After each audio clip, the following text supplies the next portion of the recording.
Good morning, everyone. I'd like to ask our members to take their seats, please.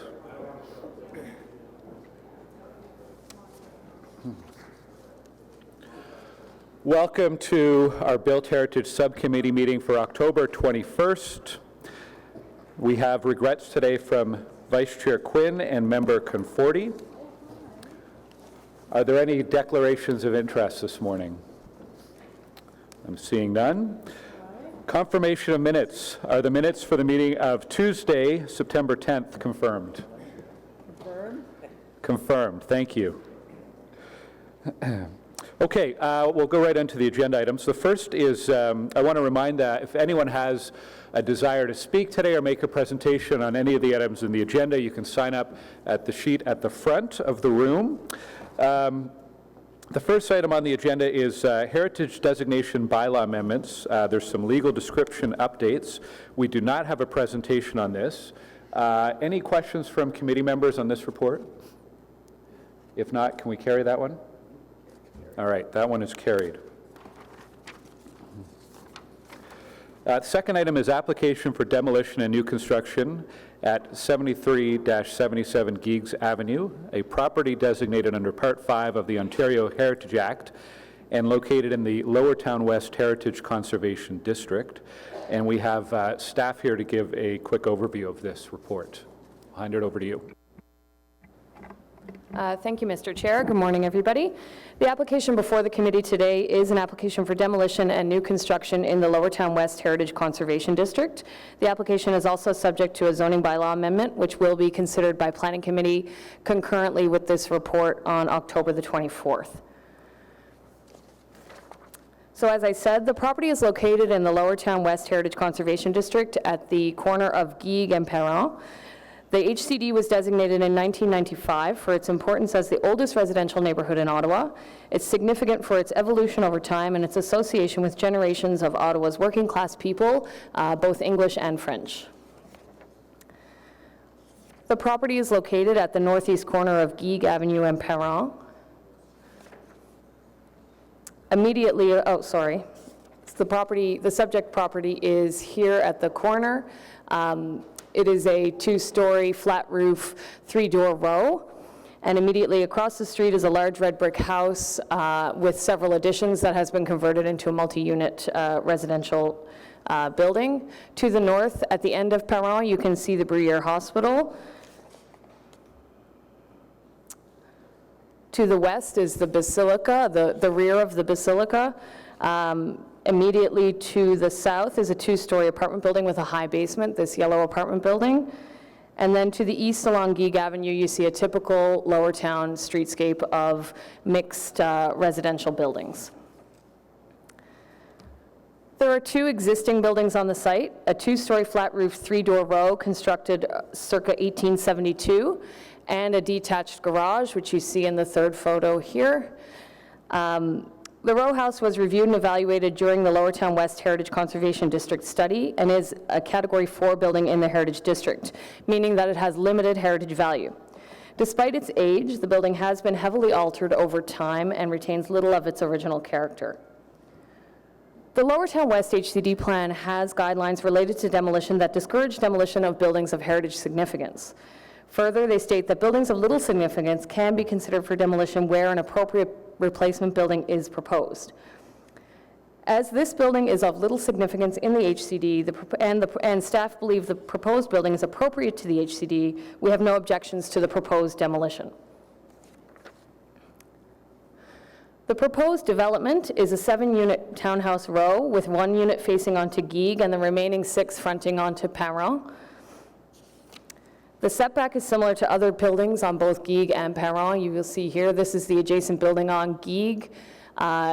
You can see the building is set back slightly further than the building on Geek, and then this is the adjacent building that fronts onto St. Andrew Street, and its setback is similar to these. So as I said, it's a flat roof building with 7 ground-oriented units. Each unit has its own entrance. The mass of the building has been broken up with 3-story projecting pilasters separating each unit. The top elevation is the Geek elevation. The bottom elevation is the Perron. There's a corner tower feature at Guigues and Perron echoing other corner buildings in the district. There's a varied material palette, including brick, stone, stucco, metal panels, wood, and parging. And there is a proposed rooftop terrace for one of the units with 2 access points. One is an elevator to provide barrier-free access, and the other is a stair. So you can see these here. These images show the size. This would be the view along Perron at the rear of the building that faces St. Andrew Street, so the north elevation. And then the bottom is the rear elevation, which includes balconies and is clad in stucco. The Lower Town West HCD has guidelines regarding infill buildings that require new buildings to respect the scale, setbacks, architectural design, and materials of neighboring buildings. The proposed building is a contemporary interpretation of the flat roof doubles and row houses found throughout the neighborhood. In terms of scale, Lower Town West is characterized by 1.5 to 3-story building heights, with both historic and more recent buildings in the HCD that are taller than this height. The area adjacent to the subject property, as I showed in the photos earlier, is consistent with this, with heights ranging from approximately 2.5 to 3 stories. This northeastern section of the HCD is also defined in part by the Basilica and the Bruyere Hospital, both of which are in the vicinity of the subject site and are significant 19th century historic buildings that are taller and larger than most buildings in the neighborhood. From a scale perspective, at 3 stories with the rooftop projection, the scale of this building is appropriate to the immediate neighborhood and to the HCD as a whole. As I mentioned earlier, the Lower Town West HCD has streetscape guidelines regarding infill that require that the front yard setback be established by neighboring historic buildings. The proposed building respects the setback of the neighboring buildings at 79 Guigues and 72 St. Andrew Street. It is set slightly further back than its neighbors and includes a landscape yard on both Guigues and Perron. This view just shows you another view looking west along Guigues. The HCD also requires that infill buildings respect the architectural design and materials of neighboring buildings. The HCD study notes that the architectural character of Lower Town consists of a rich collection of buildings and streetscapes that are heterogeneous as opposed to homogeneous. The richness of the heritage character of the HCD is derived from the variety of buildings, the variety of scale, the variety of form, and the variety of materials. Overall, staff believe that the proposed building fits well with the overall architectural variety of the HCD. Its form and massing reflect the vernacular flat-roofed row houses found throughout the HCD, and it incorporates design elements that are clearly inspired by nearby buildings, including porches, the corner element, and the cornice. However, the cornice line and the material palette could be refined to be more in keeping with the character of the HCD. Staff are recommending that if the application is approved, conditions related to these 2 issues should be included. These photos show some examples of the type of building that I'm referring to when I talk about the condition related to the cornice. There's a strong tradition of flat-roofed row houses and semis in Lower Town, and these buildings are typically characterized by a strong, straight cornice. Staff believe that refining the cornice line along the Perron elevation would make the proposed building more compatible with the HCD. This is also a comment that was received from the Lower Town Community Association. And then secondly is the material palette. Typically, buildings in the HCD have a simple palette of materials consisting of 1 or 2 cladding materials such as wood and stone or red brick with a stone foundation. The proposed building includes red brick, gray stone veneer, stucco in 2 colors, metal panels, and wood accents. Staff believe that the material palette should be refined and simplified to better reflect the character of the neighborhood. In conclusion, since the proposed demolition and new construction in the Lower Town West HCD is appropriate, as the existing building has limited heritage value and the proposed building meets the guidelines for the Lower Town West HCD and the standards and guidelines for the conservation of historic places in Canada, subject to the conditions approved in the report, proposed in the report, staff recommend approval of this application subject to the conditions which the applicant has confirmed that they are in agreement with. Happy to answer any questions the committee might have. Okay, thank you very much. We're going to come back to staff at the end for questions for staff. We have three delegations on this item. I want to invite David Fleming from Heritage Ottawa up first.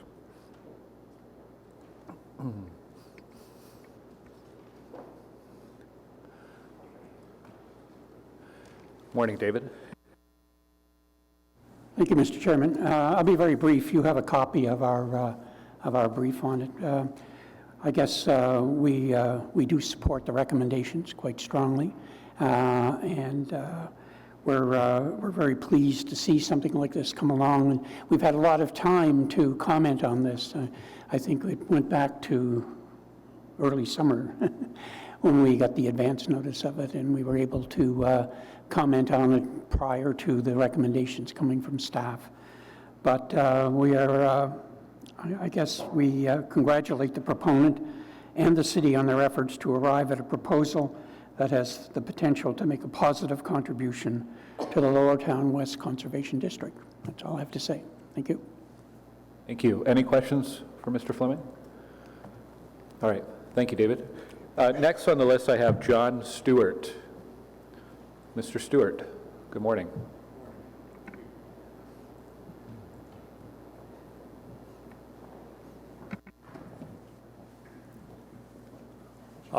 With Murray Chown as well. Murray Chown. So you're presenting together or commenting together? Okay, thank you. So, Mr. Chairman, if I may first just provide some introductory comments. We're here obviously on behalf of the applicant and strongly support the recommendations that are before you from staff.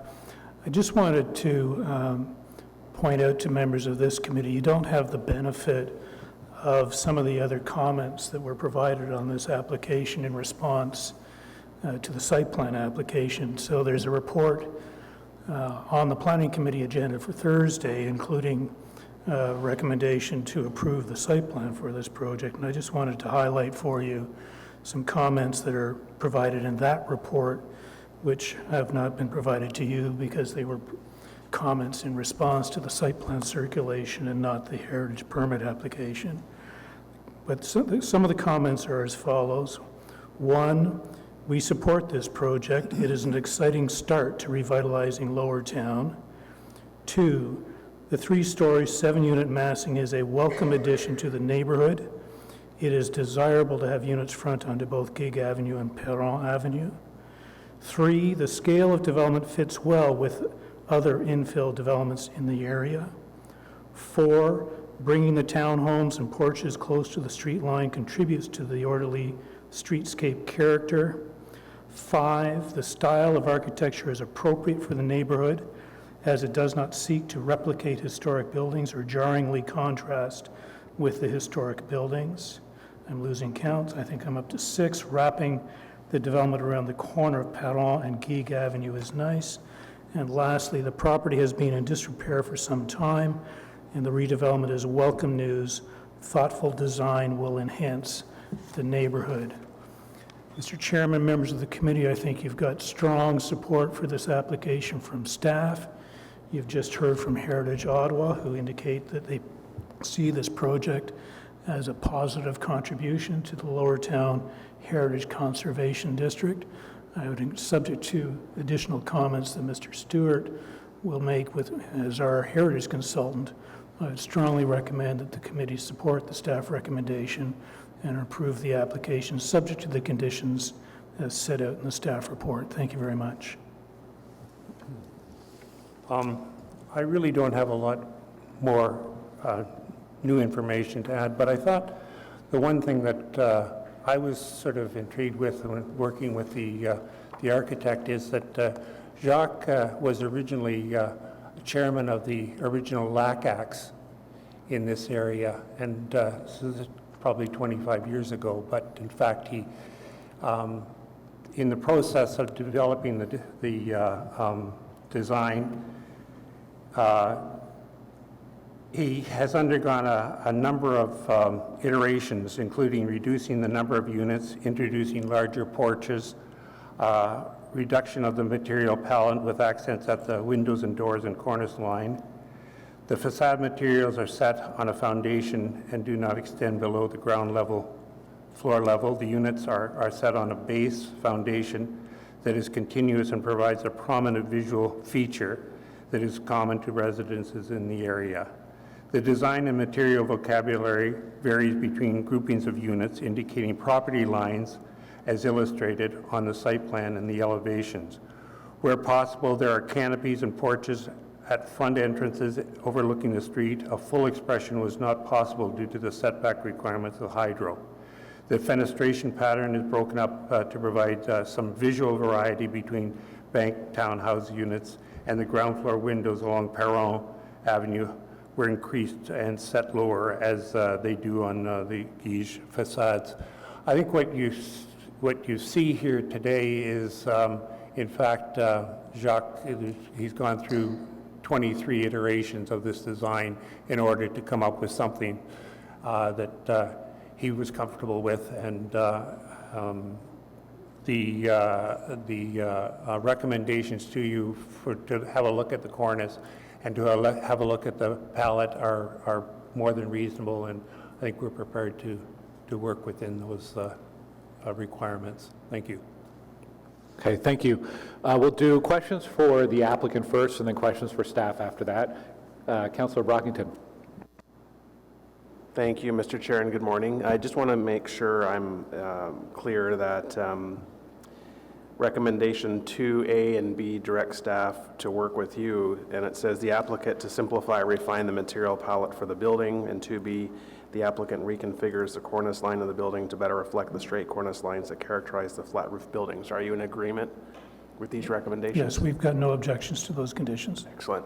And did I hear it correctly? This has gone through 23 different illustrations? Iterations, yes. Would you be willing to work for the Chateau Laurier?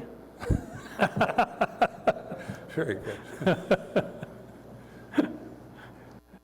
Podolsky. Yes, Councillor Brockington's question was the same as mine, if you agreed with the staff recommendation. I noticed that in the current design number 23, you probably missed some materials in the exterior design, and simplifying and reducing the number might be okay. The architect can use them in another project. Yeah, we may get to 25 or 26 before we're done. Member Halsall. Like my colleagues here, I'm impressed at the number of iterations this has gone through. I had a couple of smaller questions that were brought up by the Lower Town Community Association and actually in the Cultural Heritage Impact Statement. In the CHIS, it's suggested that photography during deconstruction may be used to document the material types and construction methods in case there's anything of the, I believe it was 1878 building that may be of interest to the community. Is that a mitigation measure that's still being looked at, or? It's one that's been recommended, and we haven't formalized that at this point, but it's something that I think would be very valuable. Okay, thank you.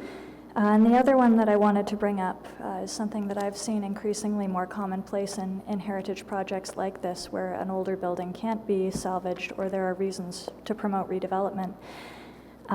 Is there an opportunity to reclaim some of the materials to do sort of a green demolition, or to incorporate some of the wood perhaps into what you've proposed here?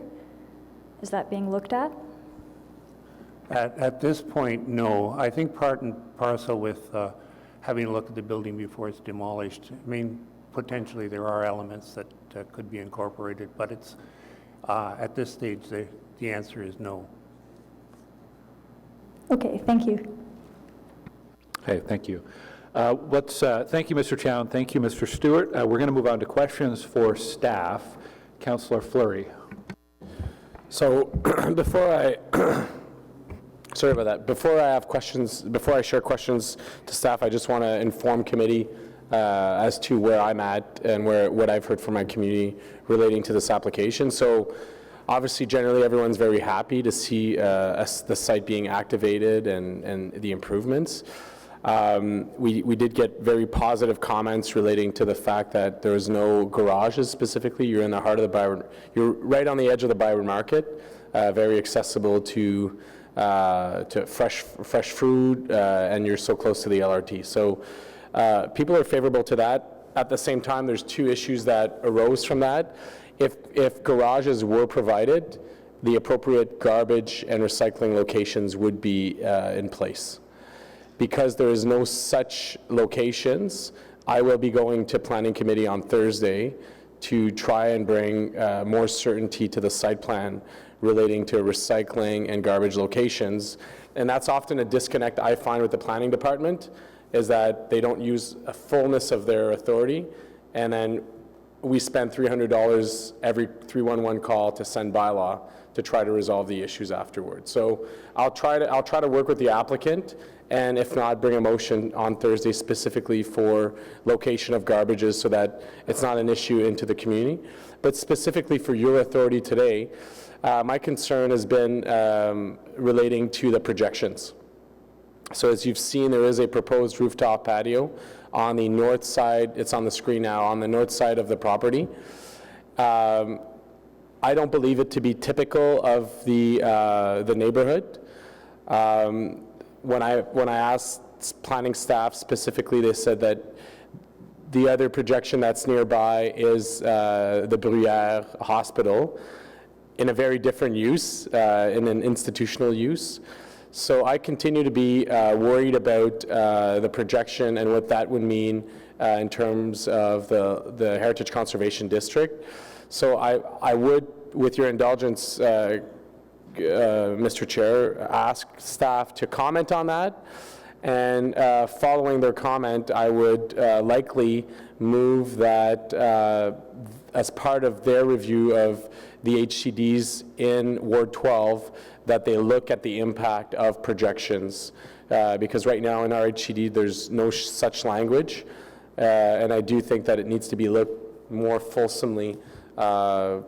There's nothing that stops it for us now, and the applicant does not appear to be open to reconsidering those projections, and planning staff don't have anything to that would prevent it. So want to hear from staff specifically for that, for the record, and then would move that as part of the HCDs, the reviews of both the Byward one and the Lower Town one, that we consider the impact of adding such element to the HCDs. All right, would staff like to comment on that? Through you, Mr. Chair, we did consider the impact of the rooftop projection as part of this application. Not specifically it as a rooftop projection, but the sort of cumulative impact of the additional height on the district. And in looking at the district, one, there are no guidelines within the district plan that prevent this, but two, the character of Lowertown, as I mentioned, is very mixed, very varied in terms of heights and scale and uses, and the way in which rear yards were used and rooftops were used. And so in our opinion, at this stage, there is no negative impact of these proposed rooftop projections on the character and the heritage value of the Lowertown West HCD. That being said, we recognize the councillors' concerns, and we would be happy to consider this going forward as we study and review the Lowertown West Heritage Conservation District plan in the next couple of years. Okay, so then staff would accept as direction to consider projections as part of any of the future Ward 12 Heritage District reviews. Does that satisfy what you're looking for, Councillor? Okay, good, thank you.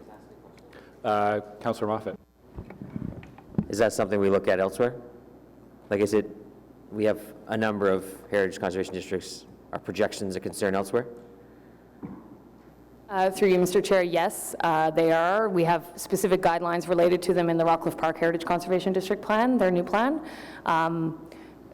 I would say it's slightly different context in that there's not very many flat roof buildings in Rockcliffe, so they have more of an impact. But we would have to consider it as part of an overall study. Okay, thanks. Just want to go back to Councillor Fleury. So I just want to ask legal staff, because are we providing this direction as part of the minutes of this item? Like, what's the appropriate format to ensure that the direction, I respect that staff are in favor, but just for record's sake, what is the appropriate legislative, like, where do we land this? So we have a direction to staff. I want to make sure that it holds on record, so then when they are reviewed, not in terms of this application, but when the HCDs are reviewed in my area, that's an included element. Do we have staff from legal who can comment on that?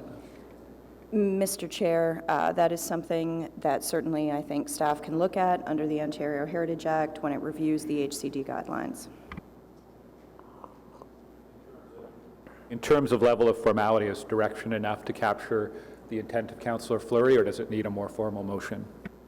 That's fine, Mr. Chair. Direction is fine. And then maybe just as a wrap up to this for me, it's great to see new buildings. It's too bad that we couldn't get the applicant to consider that you don't need to have everything and every tool. Like, there's impacts of this projection. It's, in my mind, not typical outside of the institution of Bruyère Hospital to have projections in this area. We'll correct it through the HCD over time.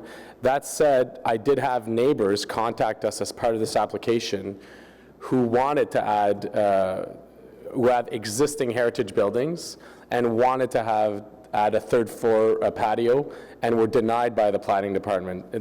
I'm talking 2-3 very, very nearby neighbors. So I find it odd that in one way on an existing property, we would create those limits, yet on a new building where we have the opportunity to shape it, we would allow a projection. It's more of a comment, and obviously I would look to solve this issue through the more holistic way of the HCD, and share the applicant that it's not too late to remove their projections. Okay, thank you. Councillor Moffat. Sorry, just so we're not falling down some wormhole of speculation, can you comment on the notion that other people in this area have asked for projections and have been denied? Through you, Mr. Chair, I'm not aware of that, but I don't know the specific example the councillor is speaking of. Okay, Member Podolsky has a question.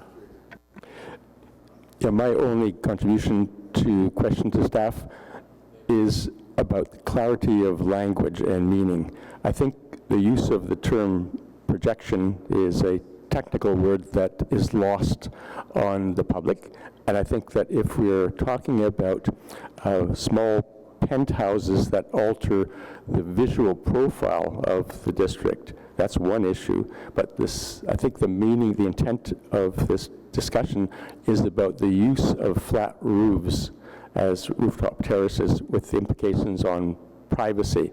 So I think that when the next report comes on this, I think it should be really clear that it has to do with the use of roofs as spaces for recreation, entertainment, and so on, and make it clear that it is or is not the visual impact from the street, but it has to do with human activity. Okay. Any other questions for staff from committee members? All right. If not, you have... Did I have the question right? Staff? Sorry, I thought that was a comment. I would say we don't regulate the use of rooftops through the Heritage Act. So from my perspective, when we assessed this application, it was about the visual impact of the physical portion of the building that is higher than the rest, and not the use of it as a rooftop terrace. Just for my education, was that Councillor Fleury's concern, the visual impact, or was it the use of roofs? Combination. It's actually both are factors in the zone in my mind. Okay, thank you. Are the report recommendations carried? Yes, sir. Carried, thank you. And this will be considered from a different perspective at Planning Committee on Thursday. Okay, the next item on the agenda is creation of a new heritage tax rebate program for building restoration and the 2020 user fee schedule for heritage application fees. We do have staff here to give us a overview of the report. And I don't think we have any speakers signed up, but there is a letter on file from Heritage Ottawa in support of the report recommendations. Over to you. Okay. Thank you very much, Chair. This report was actually written by Ashley Kotarba. She's not here. She's traveling Europe right now, so I'm going to give the presentation. This is a good news heritage report. The proposals you see today flow out of the Mayor's Task Force on Heritage, and they're designed to strengthen heritage in Ottawa generally. Before we get into the proposal, I think we're going to do a quick review of the existing financial incentives so we don't confuse the two of them. We have an existing matching grant program that was increased this past year up to $300,000 from $150,000, and it was our most successful year ever in terms of the number of applications that we received.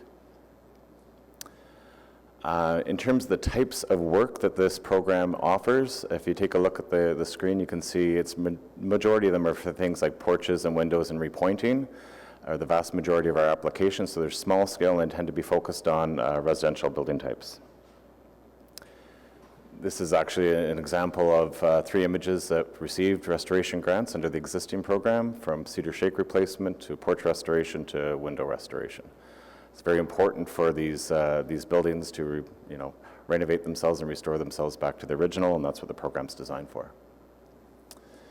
In terms of where these grants currently are going today, it's no surprise that there's a number of them all across wards, a number of wards in the city where designated properties exist, but the majority are focused in wards 12, 13, and 14, where the vast majority of housing stock exists, heritage buildings. So the new CIP for heritage, CIP is a community improvement plan, and the intent of this is to augment the existing program. It's not to change the existing program. And it's really targeted to larger heritage structures such as institutional, commercial, and multi-unit residential buildings. Think of 2-, 3-, 4-story buildings. And particularly, we're trying to offset the added costs of heritage restoration of a major project. So a building that's being restored to a new use, or a building that's being incorporated into a larger redevelopment project. So here's some visual examples of what we're talking about. So it could be vacant buildings. These are probably familiar to you. It could be part of a redevelopment where the church is kept, but the development occurs around it or attached to it. Or it could be the adaptive reuse of a church building, a former church building, into something different. And in all these examples, the cost of restoring the heritage component of the overall development is significant.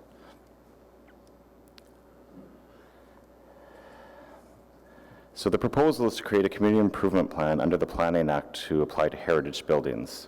This type of plan is well known to the city. We have one for brownfields today, and we also have it for certain areas that we're targeting reinvestment across the city. But this one will be specific just for heritage. If you think of the brownfields plan, you can think of, right now, development is encouraged to go there. We give the money to clean up the soil to allow development to occur, because the soil cleanup is very expensive. So the same analogy for heritage is that to restore a heritage structure is very expensive, and we're hoping that this incentive program will help offset some of those costs, and as a result will encourage proponents to more easily retain the building through their redevelopment scenarios. The thinking behind this is fairly simple, and it's based on a project, once complete, being reassessed at a higher assessed value. And where taxes that were existing before are now substantially increased because of the redevelopment, the overall development that's occurred. And so some of those costs may be captured and put back into the heritage. And I'm going to get to an example in a couple of seconds. The program's intended to be limited to $500,000 per year, and also any individual project can't exceed $500,000. We've run this by a number of heritage professionals within the city, also the Mayor's Task Force and the ministry, and we're getting positive results. Some proponents and some individuals would prefer a municipal tax break over a program like this, but it's fair to say that this was received with positive feedback. So here's that example I'm talking about. It's a lot of numbers before you, but perhaps this is actually really a legitimate priced example from a heritage architect. And so in this case, it's when a vacant building is being restored and expanded to, and the cost of the overall project is $16 million. The heritage component is $1.8 million, so there's a lot of money that's put into that. So under this program, they'd be eligible for $500 million in rebate. And the way it works is, if you take a look at the slide, the orange line at the bottom is really the taxes paid by that current vacant underutilized building right now, about $15,000 a year. And the line at the top is really what the new taxes would be once it's restored and occupied and built. So it's kind of I'm not sure if you can see here. So it's this chunk of area here that helps to fund this program. So it's to use some of that increase in taxes and put it towards this program for a grant. Okay. So I can answer questions on that in a sec. So the other aspect of today's report is an increase in a creation of some heritage fees. And so part of this report, we're looking to establish fees for certain types of heritage applications, not all. Demolition of a designated building, new construction for certain types of buildings, as well as additions for certain types of buildings. The fees would be $10,000, $5,000, and $2,000 respectively. It's important to note that no fees would actually be required for the vast majority of our applications. So everything that goes under delegated approval would continue to be a no fee application process. And also many of the houses created new HCDs, if they're a small scale and they're pretty straightforward, there'd be no fees for that as well. And the intent behind this fees is to try to get some cost recovery for the amount of time staff puts into these projects. It's also due to new procedures and new staff time anticipated for Bill 108 requirements. What we want to do with these fees is to actually fund a new FTE. So a new heritage planner would be funded out of these fees directly. So it's not like the fees go into the greater city coffers, it goes specifically to the heritage program, and that's the intent. We're right to recommendation. So really what we're recommending here, it's a twofold recommendation. There's 6 recommendations up top. The top 3 are about the creation of the new CIP, and the bottom 3 are about creating fees and creating the new heritage planner. And with that, I'm happy to answer any questions. Okay, thank you. We'll take questions now for staff. I know Councillor McKenney has some questions to start. Thank you, Chair. Thank you, staff, for the report. It's encouraging. We have far too many vacant heritage buildings, some of them much more egregious than others, so you probably know where I'm going with this. Mm-hmm. Just before I get to what I think is the most egregious, the heritage, I just want to confirm, so when you say this augments the heritage grant program for building restoration, the $25,000 max, it means you can add on to that, so you could apply for both, is that correct? No, they're actually separate programs and they're targeted to separate types of buildings. So the grant program is the grant program for minor restoration projects. The proposed CIP program is for major change on larger scale buildings. Okay. And obviously, the empty building that, well, there's probably about 3 or 4 that are really stand out in the city and are actually quite an embarrassment, really, for the entire city. But the one in my ward, obviously, is Somerset House, and I actually have a meeting this week, I believe, with staff looking at what we can do to actually, if not get some action on this building immediately, then to take more direct action with the owner. When you were considering this plan, did you talk to any of the owners? Did you have a conversation, say, with the owner of Somerset House? Do you know if this is something that would compel the owner to fix up? I mean, he would actually, this Somerset House would fall into all 3, I believe. Vacant building. There would have to probably be further development to it. An adaptive reuse. I doubt it's going to go back to being a hotel. So do you know, do you have any indication that the owners of the real eyesores, such as Somerset House, would be interested in this? That's true, Mr. Chair. We did not have a specific conversation with the owner of Somerset House, so I can't speak for that. Certainly that development scenario would qualify for the CIP if it was in effect. But whether it makes a difference for him to save and restore, that's a personal question that I can't answer. Do you know, when you were looking at other municipalities and what they've done, what impact it's had on the restoration for large-scale buildings in those cities? Yeah, we did best practices research for a number of municipalities across Ontario, and it's probably fair to say that the vast majority of them actually focused on a different program, on the Municipal Act program, where you can get up to 40% of your tax back, and could be matched through the province for the education fees as well. And so a lot of them focused on that program. Very few focused on the CIP. There was one or two that have good success with this type of program. But this was really, the reason we went to this one was really because of the types of buildings and issues that we were dealing with under the Mayor's Task Force, and we think it's the most appropriate program to help offset those costs for that type of development. That's not saying a Municipal Act program in the future couldn't occur, but for right now, we think this is why we targeted this one. And just last question, and again, I'm being a bit myopic and towards Somerset Ward, but 330 Gilmore, the old school board building, which I'm witnessing deteriorating. I'm hoping that it's on the task force watch list, but we're seeing the, we've got graffiti on it, windows have been boarded up, the chimney is starting to deteriorate. And I see it going into the same type of disrepair. So is that something that that the task force is active on, and what measures are being taken to ensure that that building is not going down the exact same road as Somerset House? I can say yes, it's on the task force. I'm going to actually ask Leslie to comment further on that, because she's living this more day to day than I am. Okay, thanks. Yes, 330 Gilmore is on the Mayor's Heritage Watch list. We have been working closely with the owner on doing stabilization measures and various things to prevent further deterioration of the building until such a time that it is redeveloped. Okay, I mean, I appreciate that, Chair, and but the Somerset House has been on the Mayor's Task Force watch, and I believe that it's deteriorated much further since then. So I just want to put it on the public record that 330 Gilmore is another important heritage building. It's empty. It's sat empty for years, and I'm quite concerned that it's being treated much the same as Somerset House.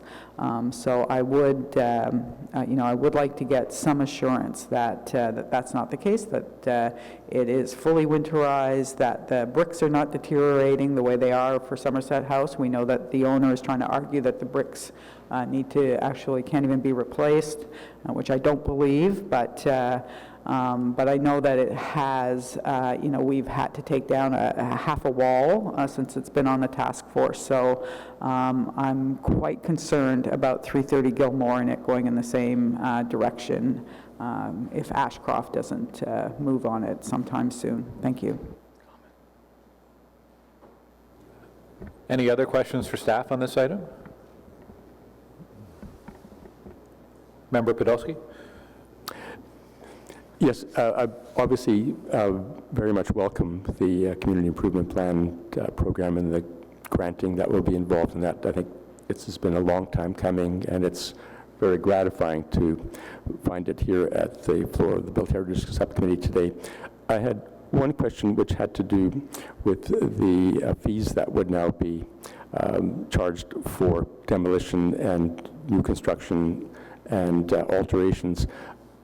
I think that we understand that it's important to be able to self-finance the additional staff member that would be involved in CIP and other activities. But at the same time, I think we want to be assured that the fees are not a disincentive to property owners that are contemplating new construction compatible new construction in the Heritage District or Part 4 property, and also alterations. And so my request would be that you provide any periodic reviews to this committee reporting on whether or not the new fees have become a disincentive to a potential property owners that are going to restore or add to their buildings in Part 4, Part 5 districts. I think that's quite important to do. And the periodic review, I think, generally leave it up to you, but I think we want to make sure that the fees aren't counterproductive. Thank you. Do you want to comment on that? Sure, that's a very fair comment, and we were going to track all applications and all fees from that perspective. Okay. Any other questions from committee members? I had a couple of questions. One was this, if I'm reading this correctly, this will not have an impact on 2020 budget for the city. This wouldn't kick in until the following year likely, is that right? Yeah, that's correct. The way the program would work is that it would be established in January, basically, and then budgets don't get required until such time as an application's been submitted, the development actually takes place and is reassessed. So it could be 2 years to construct and renovate a building, so it would be at minimum 2 years, possibly 3 years from January. Okay. And can you just give us a bit of an overview of the process? So there'll be some kind of application process where property owners can send in a request to be eligible. I assume there's some delegated authority to staff here where you're looking at and doing a review. Once you've decided which projects make the cut, what happens next? Does this committee review it? Is it another committee of the city, or how does that process happen? Yeah, it has to come back up for council approval through the committee structure. Okay. For each individual application. Would it come through Yes. Built Heritage for that? Okay. A few quick comments. First of all, the Mayor's Task Force, Heritage Task Force came up a little bit earlier in the conversation. We did meet last week with that group, and as part of that meeting, we have an overview of all of the at-risk heritage properties.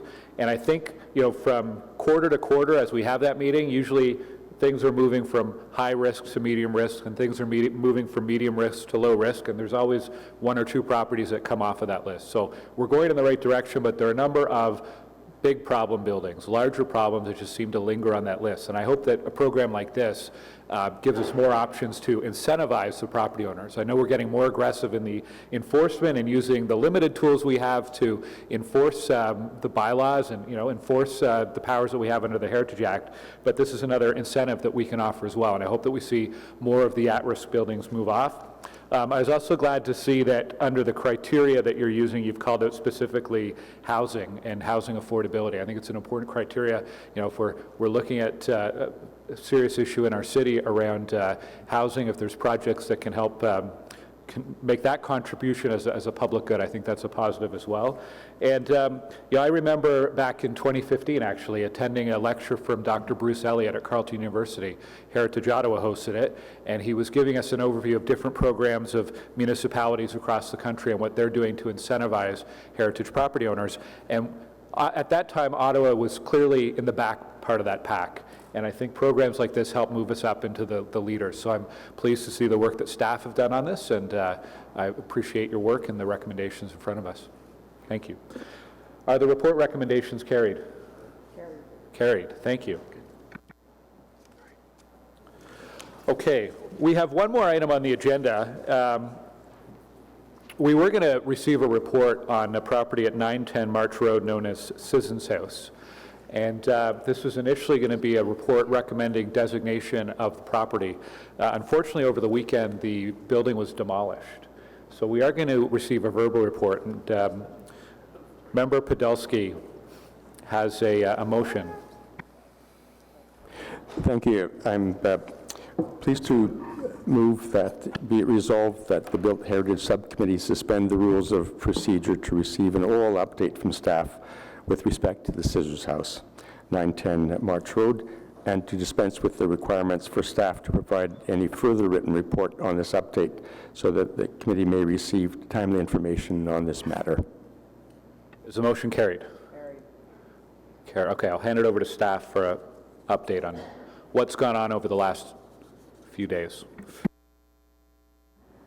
Thank you, Mr. Chair. I'll go back a little bit in time before the last few days, just to give a little bit more background. So the property at 910 March Road was identified on the former City of Canada's Heritage Reference List as a building of interest. At the time of amalgamation in 2001, it would have been added to the City of Ottawa's Heritage Reference List as all the lists from the former municipalities were combined.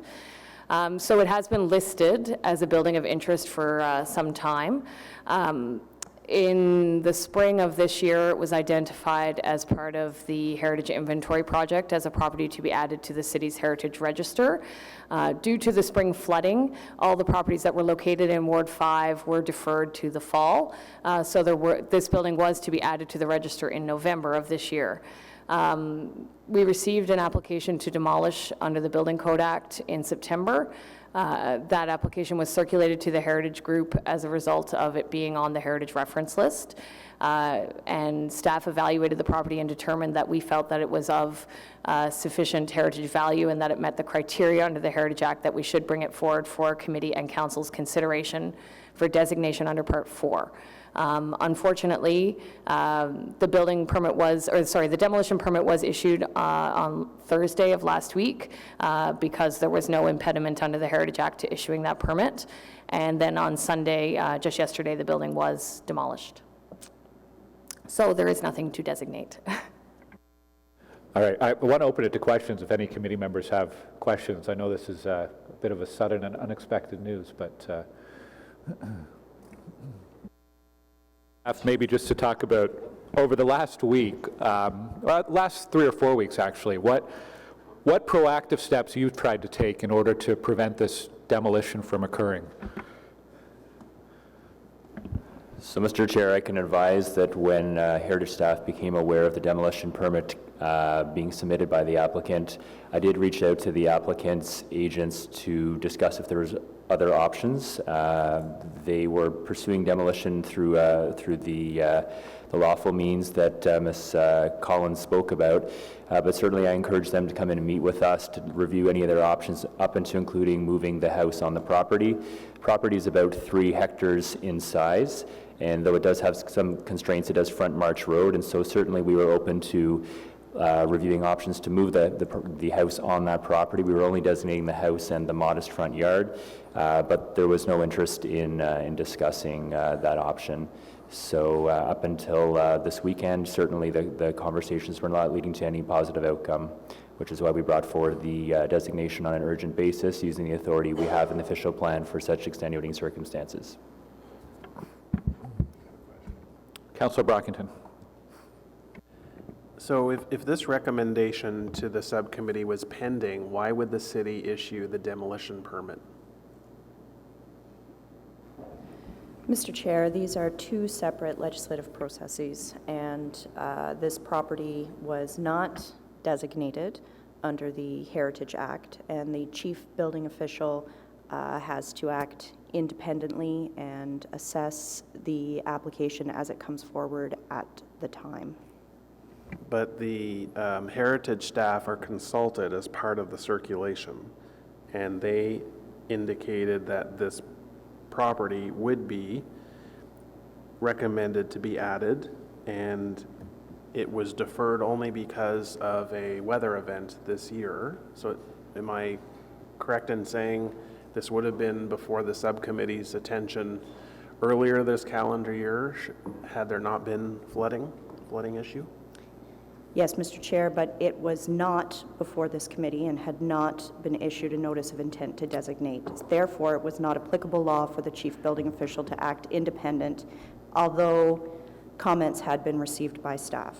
There was a lawful process followed here with respect to the issuance of the demolition permit under the Building Code Act. Okay, I understand the process. It just seems that there needs to be greater teeth if we know this property is coming and already has some history with the former City of Ottawa, on the new City of Ottawa's Heritage Reference List since 2001. Anyway, I appreciate the information. It's just disappointing. I certainly recognize the historical significance of some of these buildings in the old March Township and some of the great efforts with other buildings, particularly when March Road was widened, to save and preserve some of the older structures. Be nice to make the local newspaper aware of this matter. Councillor McKenney. What would have happened had we just said no to the demolition permit? Mr. Chair, if the council had issued with respect to the Heritage Act process today, or if the chief building official had said no? If the chief building official just said no, I have to think about it. Mr. Chair, the chief building official has to issue an application that's been applied for if it meets all of the criteria under the Building Code Act, or the city is then exposed to a challenge under that piece of legislation.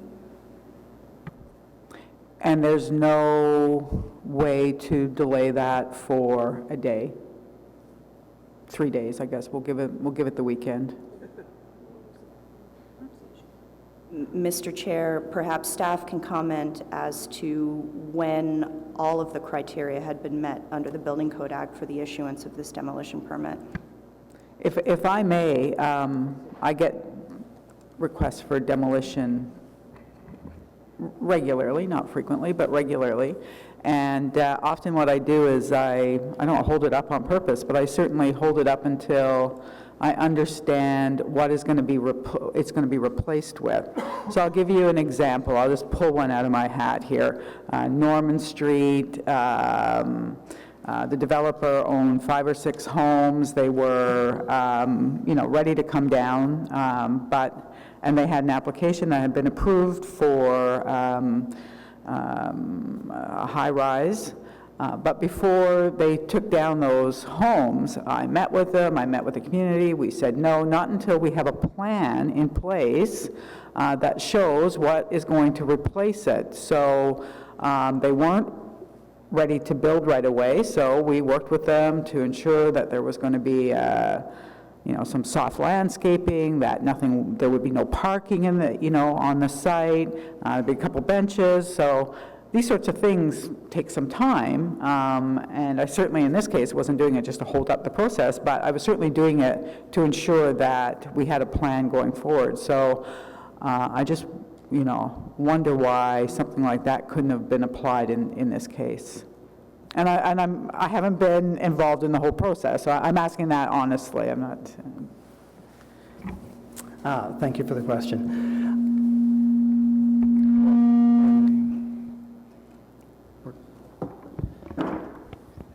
Let me try this again.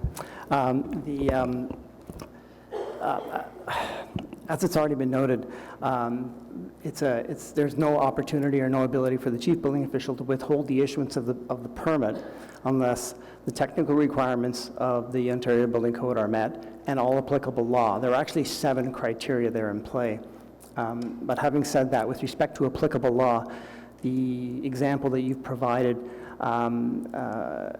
brings up another applicable law, and that is demolition control. So in that case, the application was not in a position to issue because of demolition control.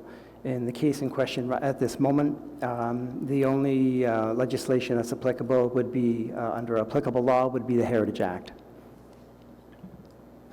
So no other opportunity and yet we couldn't save it because it didn't have designation. It just, anyway, I'm flabbergasted that this happened. I think that, obviously it was done purposely, and it does show you the need for at least a registry. So I take it that this property was not on a registry anywhere. It didn't have that 6-month wait time applied to it. So it does show the need for a heritage registry for buildings that are, could in the future be designated or are of some, historical heritage interest. So it really is. I actually know the house well. I actually used to live out that way. Worked for the councillor out in that area many, many years ago. So it's really quite a sad day for heritage here in the city. Member Halsell. Yes, I just wanted some clarification on the timeline for residents who file demolition permits, applications for them, that is. My own understanding is that, there is always the goal to get them within, I believe it's 10 days, but there's often, or sometimes, delays that can push it back 3 weeks or more.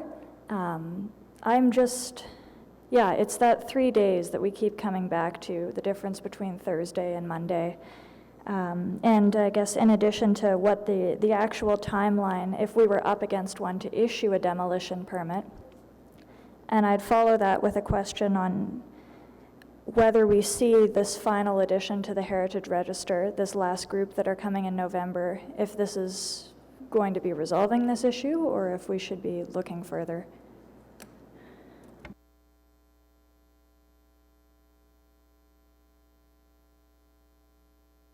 My apologies, I was just seeking clarification on the matter.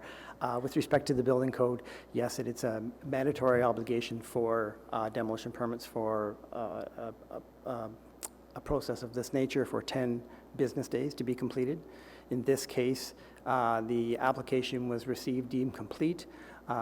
We did undertake that application review within the timelines, and there was some minor outstanding matters that had to be fulfilled. Those were fulfilled, and the application was approved on that basis.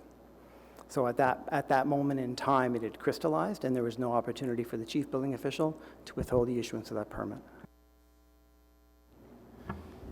And Chair, I'll follow up on the Heritage Register question. Certainly, as you can appreciate, this isn't a positive for any party in the situation, not for the owner, not for you, not for city staff. So yes, I firmly believe, as Councillor McKenney said, when we have the Heritage Register complete as a register ever is at the end of this year, that will help us avoid a situation such as this again, because we will have that 60-day cooling off period that we can reach out and sit down with an owner and hopefully explore options, and if required, bring forward designation in a more orderly fashion.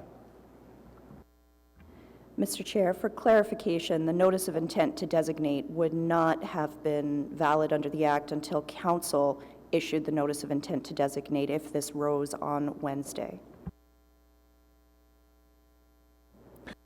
Member Podolsky.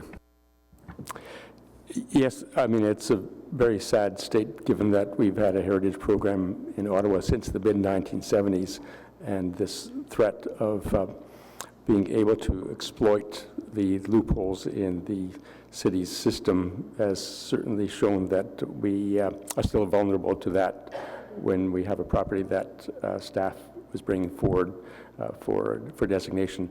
I have two questions. One relates to the intention to designate.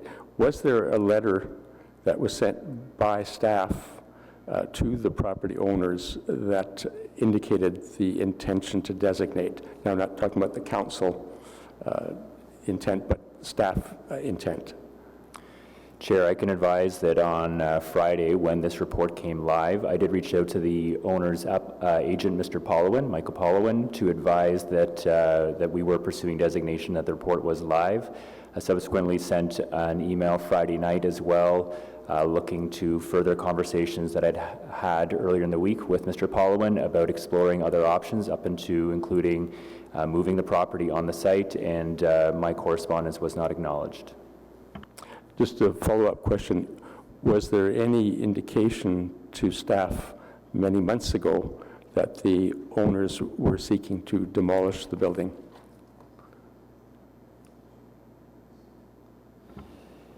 Chair, as this property, as Ms. Collins said, was slated to be added to the Heritage Register or brought before Council for consideration, the owner did receive 3 pieces of correspondence this year from city staff advising that it was to be put on the register in the spring, that it was not going to be put on the register as the Ward 5 properties were deferred, and the 3rd piece was a recent correspondence advising that it was to come forward this fall. And yes, during that time, the owner's agent did acknowledge that there were interests in having the house removed from this property, and that the property was subject to a sale. And at that time, we did encourage them to pursue other options. We did not believe that the house was that close to being demolished, or that an application we put in that fast. Otherwise, we would have brought a report forward to this committee sooner rather than today. Just not a question, but a comment. Like many others around this table, I think that it appears that with a good lawyer, a property owner that is intending to demolish something simply seemed to have outmaneuvered the city in this case, and the result is the demolition this weekend. And I hope we can learn something from that. Councillor Moffat? Sure. Just to seek further clarity on one thing you said. The lawyer for the applicant Michael Paulowin, was well aware that the city was going to designate this property. So from a heritage perspective, from a heritage conservation perspective, Michael Paulowin was well aware that the city was going to try to protect this property, and it still got torn down. Yes, Chair. Mr. Paulowin is representing the property owner in this matter. It's quite the heritage advocacy right there. I just wanted to ask staff for clarity. This isn't the last time something like this may happen. We will have our heritage register in place with nearly 3,000 buildings, which gives a longer period to consider solutions. In the past and going forward, when would staff, move in aggressively like they have done in this case? What are the criteria you're looking for that would lead you to begin that designation process? Does that make sense? I'll give it a try, and you can tell me if I've got it right. If a building is, in the past, when a building's been on the Heritage Reference List, there's only been one instance in the last, say, 15 years where we have brought forward a similar report, and that was in 2013 when a building there was a demolition permit applied for. It was referred to staff because it was on the Heritage Reference List. We evaluated it and determined that we felt that it met the criteria under the Heritage Act and was significant enough that it warranted this type of urgent action. Because it met the criteria under the Heritage Act. That building was ultimately designated, and we worked with the property owner to incorporate it into a plan of subdivision. Going forward, we will have additional time. Anytime we receive an application, a notification of demolition under the register, we have that 60 days. And during that 60 days, the goal is, one, to work with the property owner to negotiate a solution that is good for everybody and protects the heritage value of the building. And two, if that doesn't work, we do always have the option of bringing something forward on an urgent basis if it meets the criteria for designation. I hope that answers the question. Thank you, yes. Are there any other questions from our committee members? I mean, this really came down to, over the last few days, a race against time. Had this committee decided to designate this building or recommend designation, it would have gone to City Council on Wednesday, and then there would have been a bylaw in effect as of Thursday. As a race against time, and we lost. It's unfortunate because these, along March Road and in a lot of the, communities in Old Huntley Township, Goulburn Township, March Township, there aren't many of these buildings left, and they do add a lot to the fabric of the community and of urban life there. If you go down March Road, there's 3 or 4 stone buildings that are still there, and they're being used and part of the community, and certainly add a lot to the urban, they're beloved buildings. So it's an absolute shame that this one was lost over the weekend. I want to thank you to staff for the efforts that you did take in order to save this building. It's unfortunate in this case there wasn't a willing property owner who was willing to take a little bit of time and explore solutions. I know Councillor Brockington wanted to Sorry for chiming in again. Just on process, when we entertain recommendations for properties on the heritage registry, must they come through this subcommittee?